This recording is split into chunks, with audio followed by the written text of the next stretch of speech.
you know? A day like today would have been awesome to have a remote start. What if I install a remote start?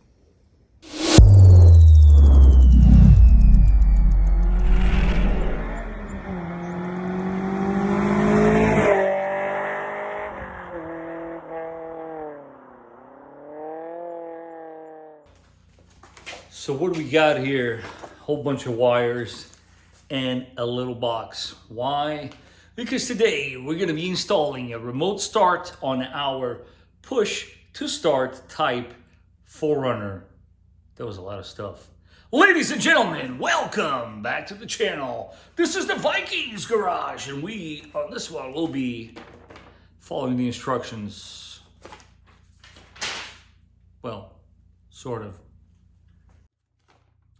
On this install, we are going to go ahead and take this step by step. I'm going to do my very best to make this very easy to follow for you guys. And you will too, by the end, will have a remote start installed by yourself. And do stay tuned, and I'll show you how to get this one accomplished. Here we go with the crazy angles. So first things first, guys, we're going to be taking a lot of these panels out. Fairly simple. We'll start off with this one at the bottom here.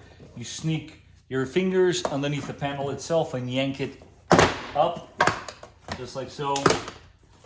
Probably should have told you guys ahead of time. You might want to do this when the vehicle is in a not so cold condition, as in plastic tends to not be very pliable when it's colder outside. So something to keep in mind. So we took that one out. Again, I will do my very best to keep these shots nice and easy for you guys to see. There is a small little tab back here that you spin out like a nut, basically. And once that guy is out, he's gonna look a little something like this. Take this guy out, and then once more, get your fingers in the back of it and pull out. One motion, not much to it. Again, we're just taking things apart, making some room here for the area in which we're going to be working with. Your next step is you're going to go ahead and remove this piece. It's very simple, guys. You basically find its most back angle and pry it forward, and it pops right out. As far as this panel, you got a 10 right there that you're going to expose after you took that cover out, and right on the opposite corner, right over here, another 10. So let's go ahead, take those two out, and I'll show you guys how to pull that panel out. And to do so, you want to get your fingers like so, and just like that. It's all being held by clips, so don't worry, guys. Comes right down. For this particular instance, I'm going to leave this with all the connectors in. If you want to take the connectors out, you can. They're all fairly different, so they all go in where they're supposed to. Very next step, this is why I tell you guys to leave everything connected. You don't want to trigger any lights. You actually want to go ahead and start your vehicle. I hope you guys can hear me. Turn the steering wheel, you expose one fillet, and once you take that one out, have a full turn and you expose the other fillets. Let's get those out. Once you have gone ahead and remove both of those screws, removing the actual panel is not that bad. What you want to do is apply pressure towards the midsection here on the bottom panels, like so. And this is basically what you're trying to accomplish. We will, of course, now do the same thing on the other side. And when you do have the cover off, I leave the top one like so.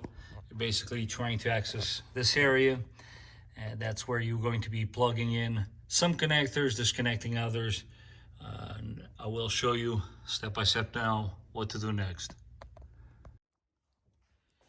I have been getting a lot of questions, so it's probably a good thing that this video got a little delayed. Guys, this kit is for the 2020 model and up. If you have a key fob that looks, well, nothing like that, You know what I'm saying, keyless entry. That's for a future video. I'll try not to focus on that too much.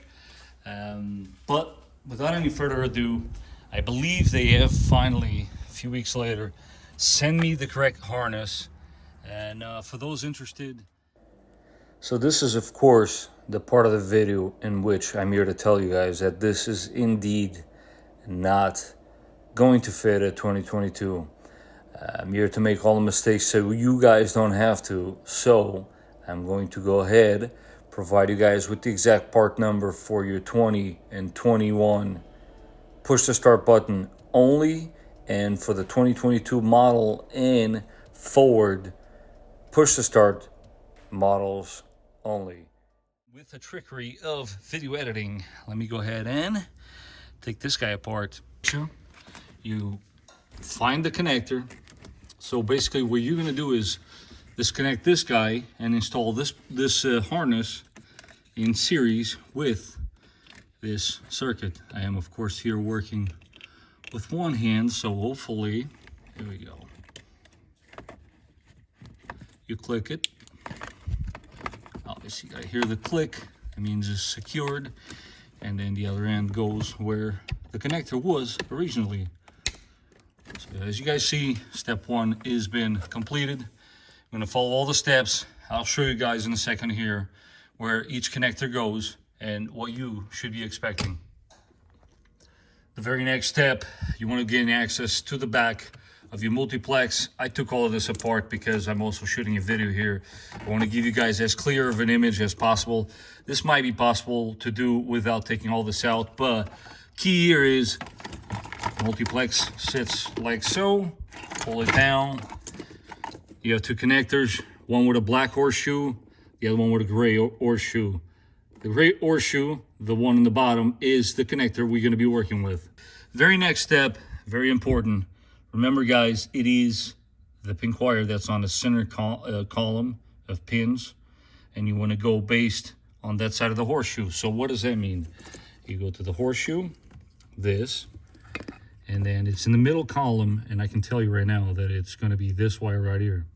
So what they want you to do is they want you to snip this wire in half, not so close to the connector, but more so towards this midsection. I'll show you in a second what it's supposed to look like. More or less, that's basically what you guys want to do to that wire. Again, 5th pin, middle row down from the gray horseshoe. Those ends are going to be connected to these guys. You want to go ahead, place the tab up like so. And it is very clear from the instructions, there is no polarity, so it does not matter where you connect which wire to which color. You just go ahead, connected. The key is that this tab is pulled down very snug, and you give it a tug and make sure that wire is where it should be connected here. So let's go ahead and do exactly that. This is basically the final result. Basically tapping into this guy and then to that guy. Again, super key with this is that these tabs are clicked all the way down, because you want to make sure that this is not going to come off on you. And if they're fully seated, you give it a nice thug, and you can tell that this wire is not going anywhere. So what we're going to do now is basically put this all back together in this corner here, and I'll show you what to do next. Just a quick recap. We went ahead, connector label B went in series with this one. Go ahead, connect your original one on the other end. We went in the back side of things with that pink wire. That is your 12 volts for the telematics. Now the next one is very simple. You find your OBD2 port, which I already did, and you're gonna again plug this into series, and we're gonna go ahead and put this one in place of the white OBD2 port in its original location. All right, now the fun part begins. Basically, it is my understanding that first things first, they want you to locate on your other end of the harness. You got a whole bunch of wires here. What they want you to locate is basically this black wire connector, I should say, this black connector, which is obviously going to go in there. But clearly what it's stating here is that they want you to press and hold that little button on the module before connecting the black connector. So basically they want you to press and hold that guy before connecting that. Meet you guys here in a second. This part of the job is, in my opinion, the one that can get a little complicated, but if you follow and read the whole thing and do it step by step, I can assure you that you will get to a successful result. But let me go ahead, just go through these steps off camera and see where I land. Reading it furthermore, it's very obvious what's going to happen here is there is a light, and you guys have to pay attention to the light. 3 lights there. The light in question here is blue. So what they want to happen here is that you're going to see blue, and then red, and then yellow, and then blue, and then red, and then blue. When you see the blue the 3rd time, then you will release that button, and they are telling you to go ahead only after that happens to connect the rest of the connectors. Let's go ahead and do that. So once we have gone ahead and released that button with the 3rd blue, well, that shows on camera, but there's the blue and it's lit up. It has to stay with that 3rd blue. See the 3rd blue, let go. I know this can be a very confusing, but once you guys do this, it's actually not that complicated. Once you have accomplished that, then they're asking you to connect the rest of the connectors to the box itself. It is important to note, I don't think I mentioned that before, that it is very clear that this is the connector they want you to plug as opposed to this one. There is a difference. This one has a tab and that one does not. It's the one without the tab. Here's the deal. This is actually a pretty cool light. If you guys are interested, I'll leave the link in the description down below. It's been making my life very easy. Let's see. Basically sits there and it's got 2 different lights. Anyways, my point here is, guys, this part right here can actually get very confusing. So let me show you, I'm going to turn the camera around. Let me show you what I do. I actually do this at work also, especially when the instructions look a little bit overwhelming. Sometimes it's easier for you to simplify them in a way that you understand. That way, you don't miss any of the steps. Check it out. So what I did, as you can clearly see here, made it in big letters. This way I can follow step by step and I won't miss any of the steps because this is kind of important for the pairing process of this unit. Just a top tip, you guys might want to follow the instructions if that works for you. To me, this works a lot better. This is, in a nutshell, basically where I'm about to do off camera. And when everything is said and done, this should be paired to the vehicle and we should then test out the remote start. Before I go ahead and show you guys how starting it works, and that is indeed been paired successfully, now what you're left with, and that's the way I fed it through this gap here. I want to keep it all above the bracket that holds the airbag. I'm going to put it all in the bundle and tuck it into this corner. Once I have it tucked away, I'll show you how I did it, because these units actually are pretty neat. You got that little gap there in which you can totally slide a zip tie into. When everything is said and done, what I did is put it all up in the bundle, zip tied it to a harness that runs up top there, and once this panel goes back in, and none of this will be visible. And I think it's a very nice spot to hide all those wires. Just to drive the point home a little further, once you're done, nobody will ever know you were in there. The key here, guys, is to tuck away all of your wiring and all of your modules away so that you can properly mount all of your panels. And this is completed. So let's go ahead and test it out. I really wanted to go ahead and show you guys this shirt because I thought it was pretty cool. But I'll be honest, it is cold out here, so I am keeping warm. I hope you guys are too. So again, I'm going to show you guys how to go ahead and remote start your vehicle. There are some keynotes on the instructions there. Doors, hood, trunk have to be closed. In your fob, the button utilized is the lock. So what you're going to do is, and I will try to do this to the camera so that everybody can see, you're going to press it 3 times and hold on the 3rd time. So let's go ahead and do this together. 1, 2, and then third time press and hold, and the lights are going to do some things, and you keep holding and holding. And there you have it. Remote start functioning as it should. Now, with this particular one, when you go to open a door, safety feature, you can choose and opt for the one that will stay running, but this particular one, as you will see here in a second, when I approach it and open the door, it will shut off. Again, safety feature. Check it out.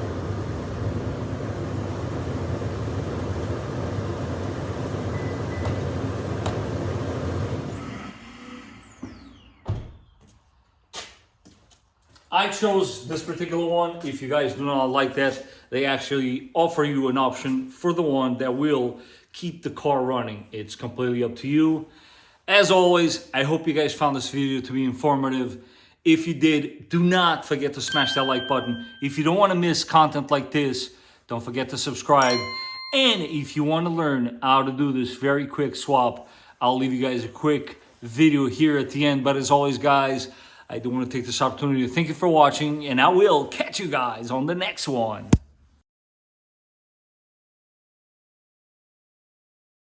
Yep, you know me, always with those great angles. So as a little bonus, we're gonna go ahead and go from this guy to that guy. I chose Army Green. They have a variety of colors you guys can choose from, but I figure I'd bring you guys along. There's some very interesting bullet points here. I think everybody knows about this button that you push so that you can pull your key. You will see right in the center a slot. Well, if you place your key right in that slot, twist it, you will then crack it open. I always like to leave the one with the buttons like so. Hopefully all of this is easy to see. And now, next step that I want to go ahead and do, it's always smart to put them side by side. That way, it's just a matter of swapping parts around, right? So, next thing you want to do, you have a little bit of a spring right there and a button. You want to go ahead and swap it around. So this particular part of the whole process here is super important. So I want to see if we can pick this up on camera. So you guys see the little button there with the spring? Okay, so when you look at the inner portion of the button, you will see that there's a tab. Tab is right there. Basically placing this in between. That tab, basically, you can actually do this with your nail as to be pressed while you work the spring. And remember, it is spring loaded, so you kind of have to be prepared, there it is, to catch it. This is quite literally, guys, the hardest part, if you can even consider this a hard thing, because it really isn't, of the job. So it's going to look a little something like this, and you want to install that on your new case. To do so, again, hopefully this is picking up on camera beautifully. You go in this end first with the spring, press it in, and because this one does not really have the tab, it's going to sit like so, but it is very much held in place. If you see that, as long as you're not bouncing this around, you leave it like so, and you're going to be in good shape. So this now is the fun part. Kit does come with a whole bunch of different buttons, and you of course can pick the ones according to what you got here.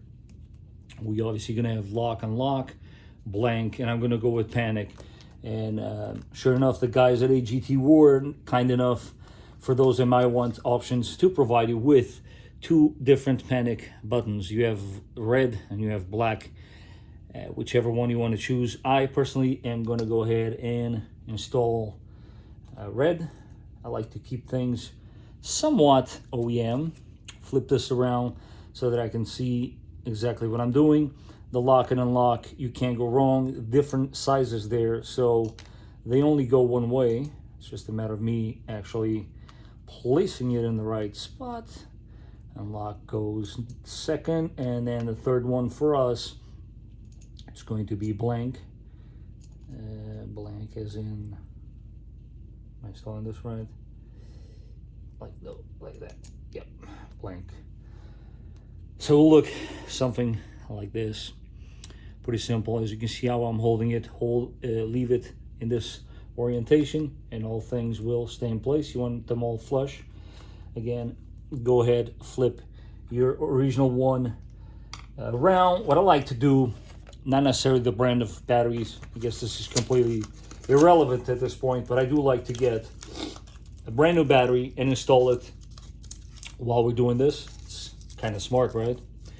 And yes, for those of you wondering, there is a teddy bear sitting over there. I chose not to move it because I figure, you know what, he might actually want to learn what's actually going on here. Poor thing sits here in this basement, so why not leave him in place? So we're gonna go ahead, swap that battery with a fresh one, because we can, and because you should. Of course, positive facing up, negative facing down. Move this with your rubber, and you're gonna wanna go ahead and place everything like so on to the new fob, just like that. Now you're gonna go ahead and remember, you got the spring on that end, and you're gonna wanna do this in a way that the spring sits in place, and it's really just a matter of sandwiching it together. And once you're done, it will look a little something like that. Nice and easy. Now, the screws go in the front of the fob. Every single tool is provided, which means that with this kit, you will have the Allen that you're going to need to complete this job. 4 screws are provided. Again, the Allen comes in the kit, excuse me. Place it like so. And I'm gonna go ahead and fast forward for when I have this tightened up for you guys. Once everything's said and done, this is the final result. You're gonna go from this to that. I like it. Again, another easy and simple way to personalize and accessorize your 4Runner.